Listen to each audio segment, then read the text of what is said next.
ketua kelas bisa memimpin doa. Sebelum kita belajar, marilah kita berdoa bersama-sama. Berdoa dimulai.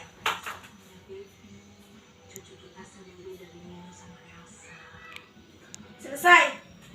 Alhamdulillah. Baik, sebelum Ibu menjelaskan materi, mungkin Ibu mengabsen dulu ya. Sofia Miranda. Hadir, Bu. Hikmah. Hadir, Bu. Juwita. Hadir, Bu. Suci. Hadir, Bu. Indra. Hadir, Bu. Noval. Hadir, Bu. Ya, semuanya hadir ya. Sebelum Ibu menjelaskan, mungkin ada yang tahu tentang stratifikasi sosial? Ada yang tahu? Nah, karena dari yang tahu, Ibu akan menjelaskan tujuan pembelajaran kita ya.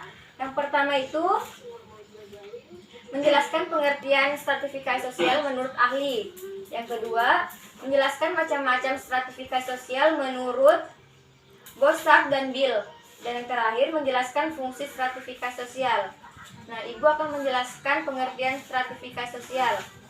Stratifikasi sosial adalah sebuah yang menunjukkan adanya perbedaan atau pengelompokan suatu kelompok secara sosial. Sekarang Ibu akan menjelaskan bagian 2, yaitu contoh stratifikasi sosial ada di lingkungan masyarakat. Yang pertama ada golongan priai, yaitu golongan pegawai pemerintah desa atau para pemimpin formal di desa. Yang kedua ada golongan kuli kenceng. Yang pertama itu golongan pemilik sawah yang juga berperan sebagai pedagang perantara. Selanjutnya definisi stratifikasi sosial menurut Branch dan Chon adalah sistem yang menempatkan seseorang sesuai kualitas dan menempatkan mereka pada kelas sosial yang sesuai. Ada yang ingin tanyakan atau yang tidak mengerti? Baik. Selanjutnya Ibu akan menjelaskan macam-macam stratifikasi sosial menurut Bossard dan Bill. Yang pertama ada upper class. Ada yang tahu itu apa upper class? Ada yang tahu? Nah, baik. Ibu akan menjelaskan bagian upper class adalah dalam kelas ini sikap terhadap anak adalah bangga dan menaruh harapan kepada anak tersebut. Yang kedua itu ada middle class. Di sini tidak diadakan adanya penyelidikan. Selanjutnya yaitu lower class. Di sini yang dimaksud adalah keinginan-keinginan seperti upper class, yaitu kurang karena adanya alasan-alasan ekonomi. Selanjutnya, kalau ada yang ingin bertanya silahkan bertanya sebelum Ibu melanjutkan pertanyaan selanjutnya. Ada yang bertanya? Sudah ada ya. Selanjutnya Ibu akan menjelaskan bagian fungsi dari stratifikasi sosial. Yang pertama, distribusi hak-hak istimewa yang objektif adalah penentuan penghasilan, tingkat kekayaan, keselamatan, dan wewenang pada jabatan pada pangkat atau pendudukan. Selanjutnya, Ibu akan membagikan kalian beberapa kelompok ya. Silahkan menghitung dari 1 sampai 2 dan 3. Mungkin mulai dari Hikmah menghitung dari 1. Selanjutnya 3, 4, 1 2, 3 ya. Kelompok 1 Hikmah diketuai oleh Hikmah. Kelompok 2 diketuai oleh Noval. Kelompok 3 oleh Suci. Mungkin bisa berkumpul dengan teman kelompoknya ya. Berkumpul dengan kelompoknya. Kelompok 1 kelompok 1 sama kelompok 1. Nah, sini kelompok 3. Baik, Ibu akan memberikan materinya ya. Kelompok 1 tentang bentuk-bentuk stratifikasi sosial. Catat.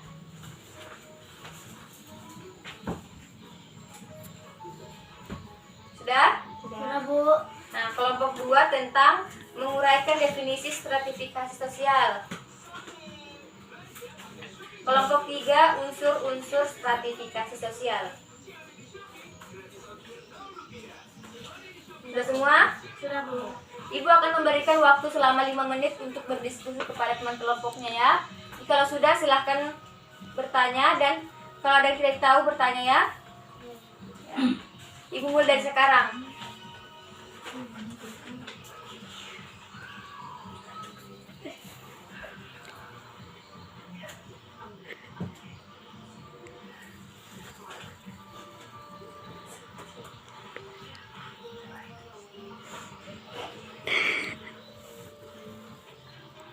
Sudah selesai? Sudah, Bu. Sudah ya. Silahkan. Pertama ibu akan jadi kumpul dulu bukunya. Ini kelompok 3, kelompok 2. Nomor 1. Duluan dulu ya.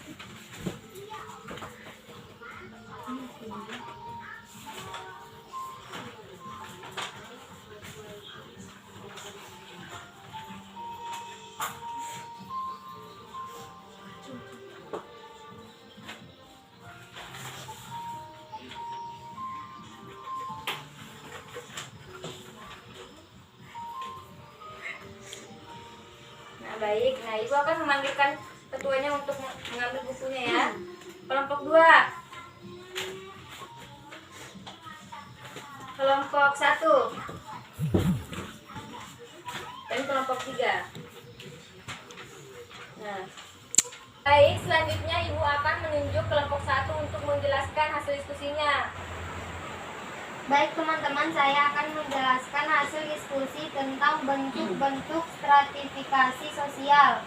1. Tertutup. Sistem pelapisan sosial tertutup menyebabkan masyarakat sulit melakukan perpindahan status ke lapisan atas atau lapisan bawah. 2. Terbuka. Sistem lapisan terbuka memberi ini seolah-olah memberikan kesempatan kepada individu atau kelompok naik pada lapisan atas mengalami penurunan hingga masuk lapisan bawah. 3. Campuran. Sistem lapisan ini membatasi kemungkinan perpindahan sosial dalam kehidupan masyarakat. Ya. Nah, ibu akan siapa-siapa yang ingin menanggapi pertanyaan hasil diskusi kelompok 1? Saya, Bu. Ya, silakan Suci. Saya bertanya di kelompok 1 tentang mengapa stratifikasi sosial bersifat dinamis. Nah, baik, ibu akan memberikan waktu untuk kelompok 1 untuk menjawab. Silakan menjawab. Baik, saya akan menanggapi pertanyaan dari kelompok 3. Dikarenakan kemungkinan semua seseorang dari seluruh lapisan dapat melakukan mobilitas sosial, meningkatkan atau menurunkan, dan dikarenakan mobilitasnya sangat besar. Nah, itu jawaban dari kelompok 1. Bagaimana kelompok 2, kelompok 3 sudah jelas? Sudah. Oke, sebaiknya selanjutnya kita beralih ke kelompok 2. Ibu akan menyebutkan dan memberikan kesempatan kepada kelompok 2 menjelaskan hasil diskusinya. Ya. Baik teman-teman, saya akan menjelaskan hasil diskusi tentang menguraikan definisi stratifikasi sosial. Menurut Sejono Soekanto, menurutnya bahwa stratifikasi sosial sebagai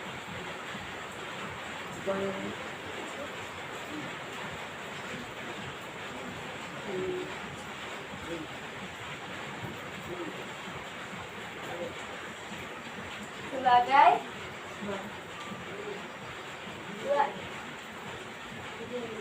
penggolongan manusia. Lanjut. yang secara sadar memahami bahwa ada hak-hak istimewa tertentu sehingga menurut adanya donasi kemasyarakatan. Nah, itu hasil diskusi kelompok 2. Mungkin teman-teman ada yang menanggapi? Kelompok 2 ada yang menanggapi? Ada yang bertanya kepada kelompok 2? Ibu berikan waktu untuk bertanya. Saya ingin bertanya dengan kelompok 2. Ya. Mengapa stratifikasi sosial muncul di kehidupan sehari-hari? Ibu berikan waktu kepada kelompok 2 menjawab. Karena sejalan dengan proses pertumbuhan atau dibentuk secara sengaja dibuat untuk mencapai tujuan bersama. Itu jawaban dari kelompok 2. Bagaimana kelompok 1? Puas? Masuk. Puas ya. Nah, selanjutnya Ibu akan memberikan kesempatan untuk kelompok 3 menjelaskan hasil diskusinya. Baik teman-teman, saya akan menjelaskan hasil diskusi saya bersama teman kelompok saya tentang unsur stratifikasi sosial. Yang pertama, status sosial. Kedudukan seseorang dalam suatu kelompok yang ada di kehidupan masyarakat. Yang kedua, peran sosial adalah mereka yang memiliki status sosial dalam masyarakat, berarti memiliki hak dan kewajiban. Udah? Nah, itu hasil diskusi kelompok 3. Ibu kembalikan kepada teman-teman. Ada yang ingin menanggapi? Ya, Bu. Ya, silakan kelompok 2. Sebutkan contoh status sosial dalam masyarakat. Baik, saya akan menjawabnya. Pertama, status yang digariskan. Kedua, status yang diusahakan. Ketiga, status yang diberikan. Keempat, status simbol. Kelima, status aktif dan status laten. Nah, itu jawaban dari kelompok 3. Bagaimana untuk kelompok 2? Sudah puas? Nah, sudah puas ya. Selanjutnya Ibu akan mengumumkan hasil diskusi kalian. Untuk kelompok 1 berapa nilainya? 85. 85. Tepuk tangan dulu untuk kelompok 1. Sekarang untuk kelompok 2 berapa nilainya? 89. 89. Tepuk tangan untuk kelompok 2. Kelompok 3 berapa? 80. Nah, yang paling tinggi itu diduduki oleh kelompok 2 yaitu 89. Karena kelompok 9 memaparkan dengan baik. Nah, yang paling rendah bukan paling rendah, yang mendapatkan nilai yang di atas kalian itu kelompok 3 karena kalian dapat menilai bagaimana cara dia menjelaskan dan menjawab pertanyaannya.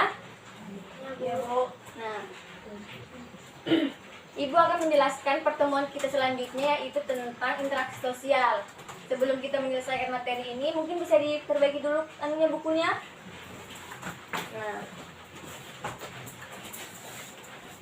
Nah, kesimpulannya adalah bentuk-bentuk stratifikasi sosial itu tertutup, terbuka, dan campuran. Sedangkan unsur stratifikasi sosial yaitu status sosial dan peran sosial. Nah, Ibu harap ketika kalian pulang nanti, Ibu mengharap kalian mengulang kembali pelajaran kalian agar kalian tuh bisa mengingat kembali pelajaran kita yang telah kita pelajari karena mengulang pelajaran itu merupakan salah satu kedisiplinan untuk mencapai cita-cita kalian. Mungkin di antara kalian ada yang menjadi dokter, polwan, polisi atau apakah gitu ya. Semua kalian cita-citanya terwujud. Amin ya. Sebelum mengakhiri, mungkin ada yang bertanya? Ada Bu ya. Selanjutnya, Ibu mengucapkan sangat-sangat berterima kasih atas kesempatannya dan sudah meluangkan waktu untuk belajar hari ini ya. Ibu ucapkan terima kasih. Wassalamualaikum warahmatullahi wabarakatuh. Waalaikumsalam warahmatullahi wabarakatuh.